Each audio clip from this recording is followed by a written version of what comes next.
Pothuajse secili market gjatë së shtunës ishte në gjendje të njëjtë. Qytetarët kishin ardhur të furnizohen me produktet e nevojshme ushqimore për festën e Fitër Bajramit të dielën. Kanë mbetur më pak se 30 minuta deri në iftarin e fundit për muajin e Ramazanit. Edhe këtë kohë, qytetarët po shfrytëzojnë që të blejnë harç për Fitër Bajram. Falja e namazit të Bajramit do të bëhet në orën 6:59, derisa imami Labinot Maliqi rikujton rëndësinë e festës.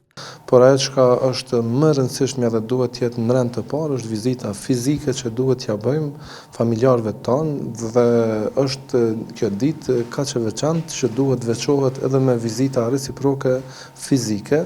Maliqi fton të gjithë besimtarët që të shkojnë nëpër xhami për faljen e namazit. Ndërsa gjatë ditës edhe myftiu i Kosovës Naim Tërnava përcolli mesazhin e tij të urimit.